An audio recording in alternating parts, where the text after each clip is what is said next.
For some time, I've been using the Insta360 X3 for my videos. But is it worth skipping a generation and upgrading to the new X5? Does the X5 give me anything that my trusty X3 doesn't have? A 360 camera is great for scooter and motorcycle videos, as it allows you to capture multiple angles without you waving a camera in different directions while driving. The X3 was followed by the X4, a bit better in a lot of ways, but for me at least, not quite worth the upgrade. These cameras are expensive. Recently, the X5 was released. Same 8K resolution as the X4, but with a bigger sensor and more computing power to process the footage. So this time I gave in and used my hard-earned money on a new 360 camera. But is it worth skipping one generation and upgrading from the X3 to the X5? Let's see. The X5 has bigger imaging sensors. That's the chips that capture the images coming through the lenses. My experiences from photography say that bigger is better. A larger sensor gives you less noise and better color data, resulting in a clearer image. Comparing footage clearly shows that the X5 has a sharper image. The lighter areas don't wash out as easily. The camera simply gathers more data and can generate a better image. The shadows also look better. The old X3 captures shadows with more noise, and the camera has to work on removing that noise. This results in blurry and muddy shadows. This is less of a problem on the X5.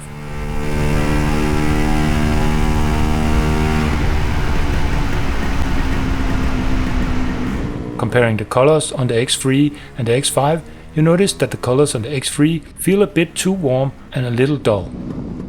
You almost have to change the X3 into its vivid color settings to match the X5. For me, the image on the X5 can look a bit overprocessed and unnatural, but that is likely up to personal taste. Notice how the X5 handles changes from light to dark better. This is likely a result of newer and faster hardware.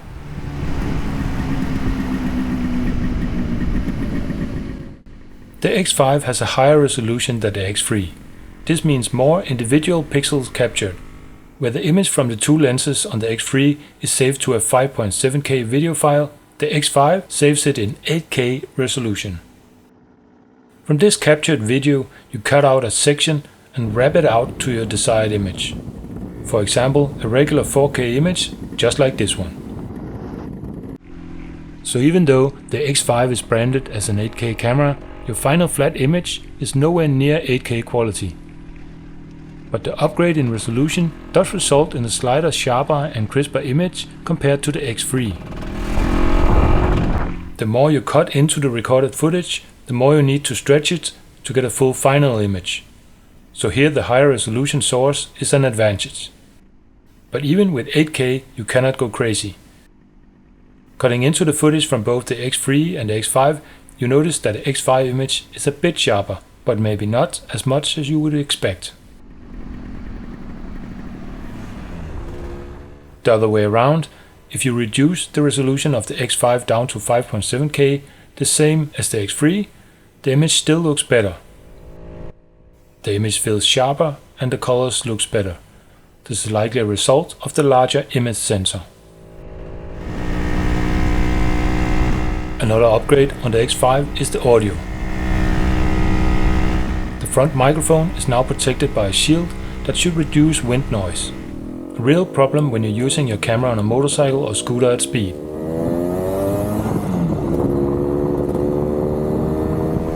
Compared to the X3, the audio from the X5 is much crisper. The X3's audio is distorted by the wind and cannot be saved. On the X5, the audio is much less affected by the wind. You can still slightly hear the wind, but here the engine sound is still there and very usable. The X5 audio has a little less bass, but feels overall a lot better.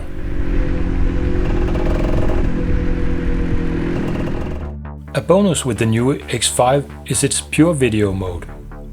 This mode allows the camera to record better video in low light by actively reducing the noise that comes when filming in low light.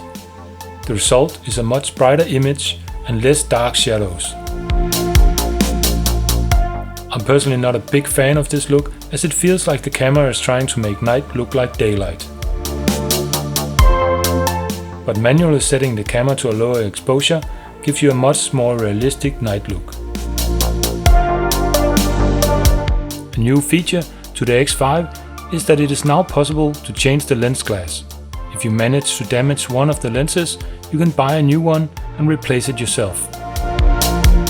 This is something I really could have used on my old X3, as I managed to drop it on the ground some years ago.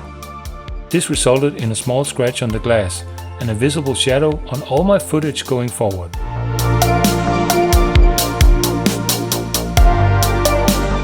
Overall, the upgrade from the X3 to the X5 feel worth it if you use the camera regularly. If you only use the camera once in a while in normal daylight, you can still get great results from the earlier versions.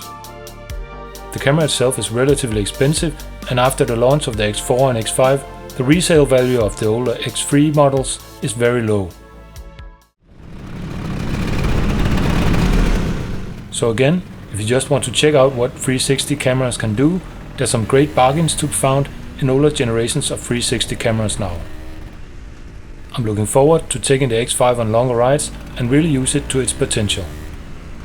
I guess that's it for me, my first review video on YouTube.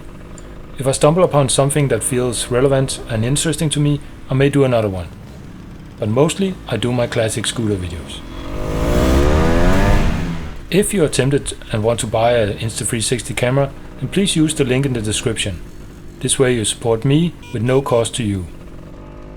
And if you want to see more scooter videos, then do click subscribe.